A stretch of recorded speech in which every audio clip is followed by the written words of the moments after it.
प्रिय भाई और बहनों, आज का शुभ संदेश के लिए आप सभी को हम स्वागत करते हैं।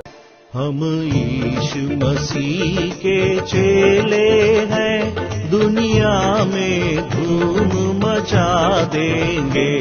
जो नींद में गाफिल सोते हैं, उपदेश से उनको जगा देंगे। हम यीशु मसीह के चेले हैं, दुनिया में धूम मचा देंगे। जो नींद में गाफिल सोते हैं, उपदेश से उनको जगा देंगे। आज का संदेश प्रभु के दास टीवी एंटनी अंगलेश्वर से बांटा जाएगा। प्रार्थना के साथ सुनिए। जय मसीह की।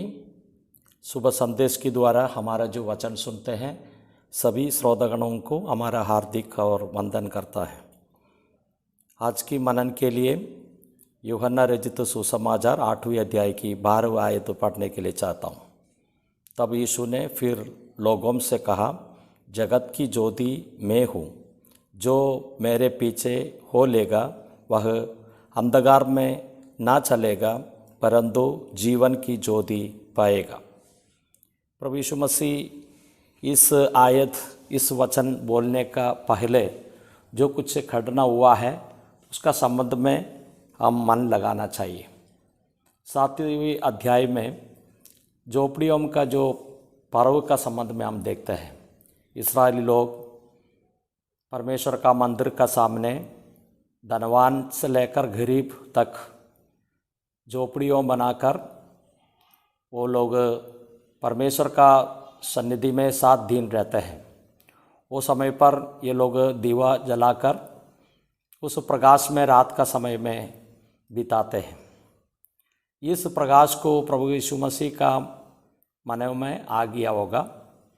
दूसरी बात है कि 8वें अध्याय में व्यभिचार में पकड़े हुए एक स्त्री को प्रभु यीशु मसीह के पास में लाया। ये एक अंधकार में होने वाला एक बात है व्यभिचार। इस बातों भी हमारा प्रभु का मन में होगा। और तीसरी बात हम देखते हैं जो 9वें अध्याय में जन्म से एक अंधा व्यक्ति को प्रभु यीशु मसीह उसका रोशनी दिया, आँख को खोल दिया है। ये सारे सारांश का बात हम इस प्रकार देखते हैं। प्रभु यीशु मसीह ने इस प्रकार कहा, मैं जगत की ज्योति हूँ। तो इस बात कहते हुए समय पर हम एक बात समझना है। परमेश्वर के बारे में हम देखते हैं पहले यूहन्ना पहले अध्याय की 5वीं आयत में इस प्रकार यूहन्ना कहते हैं, जो समाचार हमने उससे सुना और तुम्हें सुनाते हैं वह यह है कि परमेश्वर ज्योति है और उसमें कुछ भी अंधकार नहीं। परमेश्वर ज्योति है, उसमें कोई प्रकार की अंधकार नहीं है। अंधकार का मतलब इस प्रकार है, अंधकार की शक्तियों के बारे में हम परमेश्वर का वचन में देखते हैं और पढ़ते भी हैं। वो शैतानी की बातों को और पापों का बातों को, अंधकार का शक्तियों के बारे में हम देखते हैं। प्रकाश के बारे में हम देखते हैं तो वो पवित्रता को दिखाते हैं, सत्य बात को दिखाते हैं और जीवन का बारे में समझाते हैं। इस प्रकार की प्रकाश तो अलग अलग रीति से वर्णन किया हुआ है।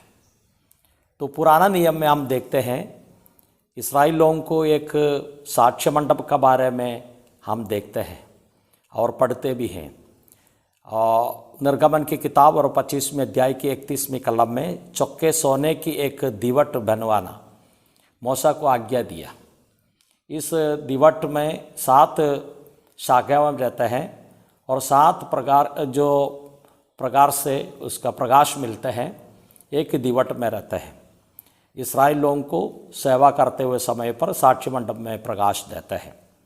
और इतना भी नहीं, हम निर्गमन का किताब में इस्राएल लोग मिस्र देश छोड़कर गुलाम से आते हुए समय पर जो आग का खंभे में उन लोगों को प्रकाश मिला, इस प्रकार भी हम पढ़ते हैं।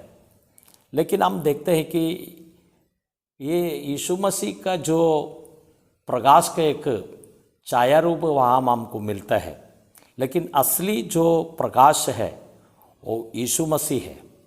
हम इस बातों को और समझना चाहिए।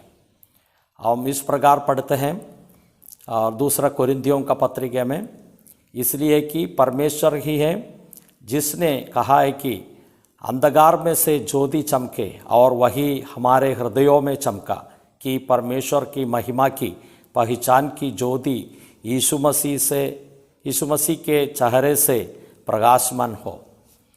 तो यहाँ हम एक बात समझा रहे हैं, यीशु मसीह का जो मुँह का प्रकाश के बारे में इधर तो वर्णन कर रहा है। उत्पत्ति का किताब में पहले अध्याय में परमेश्वर ने इस प्रकार कहा, प्रकाश हो जाए। इस प्रकाश के बारे में यहाँ तो वर्णन कर रहे हैं। वो प्रकाश हो जाए इस प्रकार कहते हुए समय पर धरती में कोई प्रकार की झाड़ या इमारत या कोई भी प्राणियों कोई भी नहीं, मतलब कोई छाया देने वाला, शेडो देने वाला कोई भी प्रकार की वस्तु नहीं। जैसे परमेश्वर प्रकाश हो जाओ इस प्रकार कहने से छाया बिना एक प्रकाश वहाँ उत्पन्न हुआ। ये सूरज का प्रकाश से भी अधिक बड़ा एक प्रकाश है, चंद्रमा का प्रकाश और तारों का प्रकाश का भी अधिक एक प्रकाश इस पृथ्वी में हमेशा रहता है।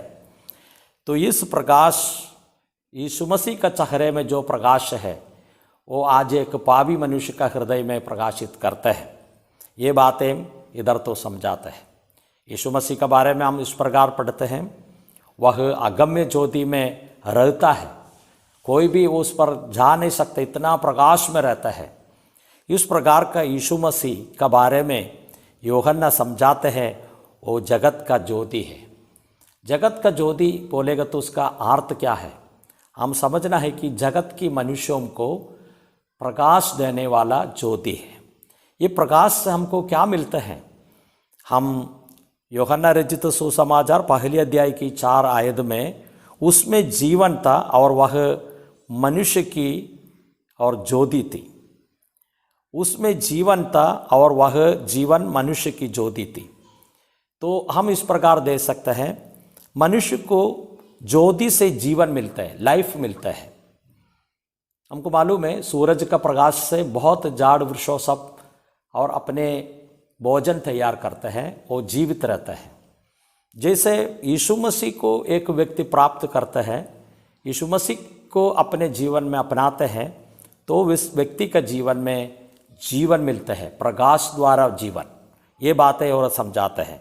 जितना भी नहीं, वो व्यक्ति इस दुनिया में रहते हुए समय पर उसका जो मार्ग में यीशु मसीह हमेशा उसको प्रकाश देते रहता है, वो अंधकार में नहीं चलूँगा।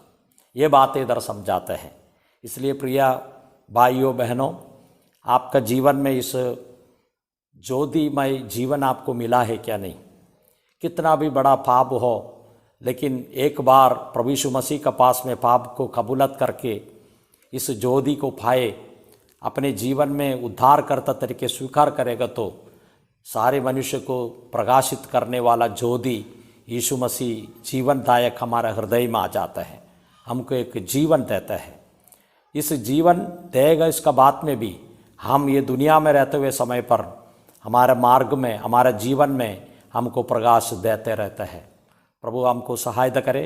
अगर आपका जीवन में इस प्रकाश ज्योति आपको मिला नहीं तो यीशु मसीह को स्वीकार करके बाकी जीवन, शेष जीवन इस ज्योति में चलने के लिए प्रभु आपको मुझे सहायता करे।